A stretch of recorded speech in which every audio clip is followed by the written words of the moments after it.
Hook. Never go to sleep without locking your door. Because tonight, something might be waiting for you in the dark. Intro.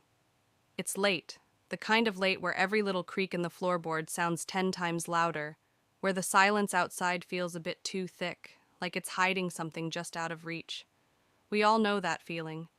But what if one night, that silence was broken by something that's not supposed to be there? Not a noise you can explain away, but a presence. Waiting, lurking in the shadows, just beyond the edges of your vision. If you're the type who likes a good thrill before bed, this story will be just what you need to keep your heart racing. Get comfortable, but don't get too comfortable. You might want to check that door before we dive in, because what you're about to hear is not for the faint of heart. Introduce a problem challenge. It starts with a simple mistake, a decision you wouldn't think twice about during the day. But when the sun sets and darkness falls over your home, it becomes the kind of choice you'll regret. You're not the type to believe in the supernatural or the things that go bump in the night. You laugh it off when people talk about creepy happenings. You know your house better than anyone, and you've always thought the old stories of spirits and shadows were just that, stories. But one night, as you finish your usual routine, brush your teeth, lock the windows, check the front door, you realize something strange. You've forgotten to check the attic door. Now, maybe this doesn't sound like a big deal. After all, who thinks about the attic when they're about to sleep? But something about that forgotten door gnaws at the back of your mind. You've never been afraid of it before, so why now? Why does it feel like it's staring back at you through the walls, just waiting for the right moment to make its move? Exploration, development. So what do? Of course, you check it. You go up there, open the door, and give it a quick glance to make sure everything's fine. It's a little musty, like it always is.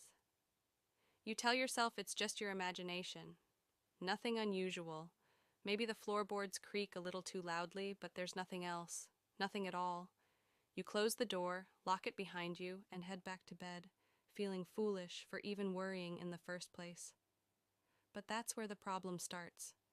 That moment you thought everything was fine, that's when the silence begins to change.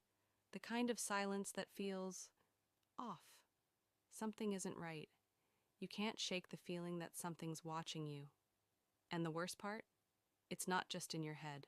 You're lying in bed now, staring up at the ceiling, trying to push the thoughts away. Your eyes flutter close, but as you're about to drift off to sleep, you hear it. A soft, scraping sound. At first, you convince yourself it's the wind, or maybe an old branch scratching against the window. But then, it happens again. Louder and closer. It's coming from above, from the attic. Your heart starts racing, and you pull the blanket up to your chin. But the sound doesn't stop. It's a slow, deliberate scrape, like something is moving around up there. Your hands begin to sweat, and you're frozen in place, wide awake. The noise grows louder, like whatever's up there is now pacing. It sounds heavy, like it's walking, but there's no one up there. Or at least there's supposed to be no one up there. For the first time, you feel the weight of the house. The walls seem to close in on you.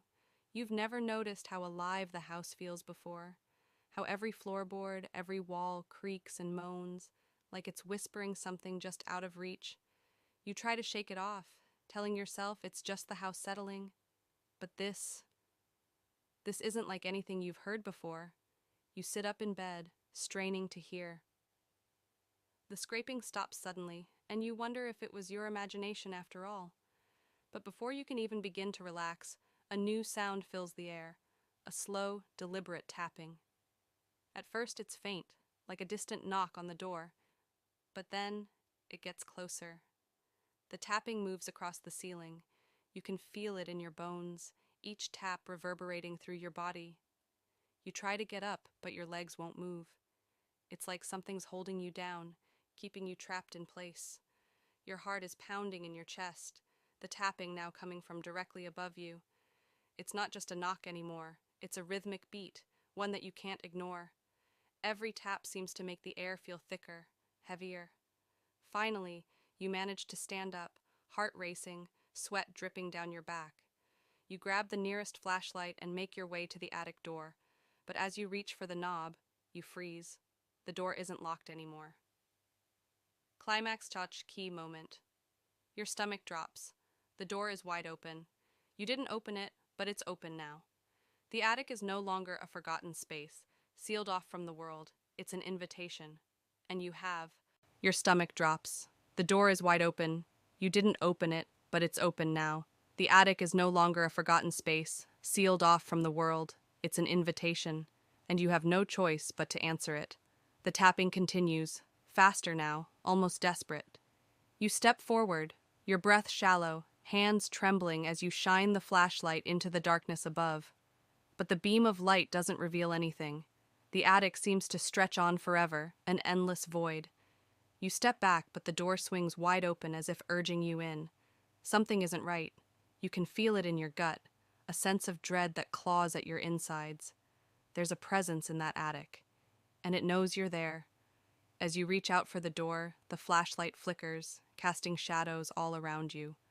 The shadows move like they're alive, and for a split second, you think you see something in the corner of the room. A figure standing motionless in the dark.